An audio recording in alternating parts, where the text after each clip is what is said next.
In this section we're going to be talking about high volume and low volume.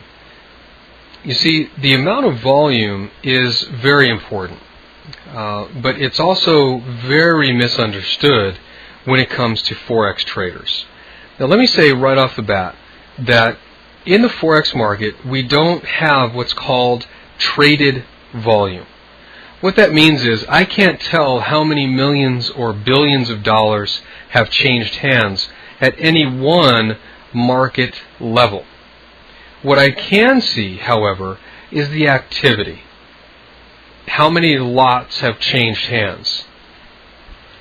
Now, this information, some might argue, isn't as valuable as seeing exactly how much money has changed hands. And I would tend to disagree, because in any event, what we're seeing is people making an opinion one way or the other. Now, using very simple deductive logic, we can figure out quickly what those individuals have thought on a net basis. And I'll explain what that means in just a minute. Let's just agree at this point that what we're seeing is the activity level and not the literal dollar amount that changes hands. So let's talk about high volume. There are two things that you should know about the market. High volume is generally seen on the turns, not in the trend. So we've got to right away define what exactly do we mean by high volume. Now, some traders are very fond of using moving averages or other comparisons to history when they're talking about volume. What I would rather do is look at a more logical or comparative volume picture. Let me zoom out here so we can see quite a bit of this price chart. What we're looking at is the Canadian dollar on a 60-minute bar. Simply put, that means each one of these bars represents 60 minutes worth of trading. So each one of these volume or activity bars is going to represent the amount of activity during that 60-minute period.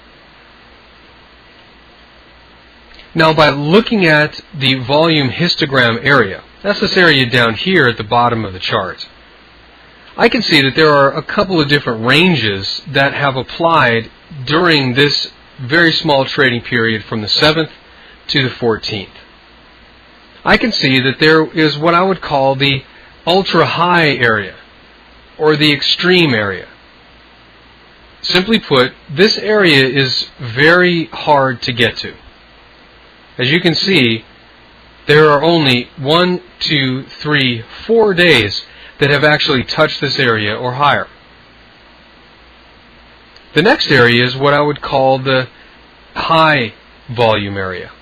You can see that it's obviously quite a bit less than the extreme area, but nevertheless there are 1, 2, 3, 4, 5, 6, 7, 8, 9, 10, 11, 12, 13, 14 bars which have touched this area. Of course, not including the bars going into the extreme area. Now I can lower the bar considerably and see that about this level is about average.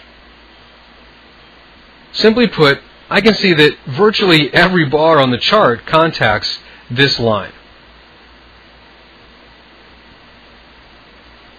Now I can move the bar a little bit lower and see that if I move it within a certain range, nearly every bar on the chart contacts that line. What does that mean? Well, that means that at least at this point, that would be a low volume or a low activity area.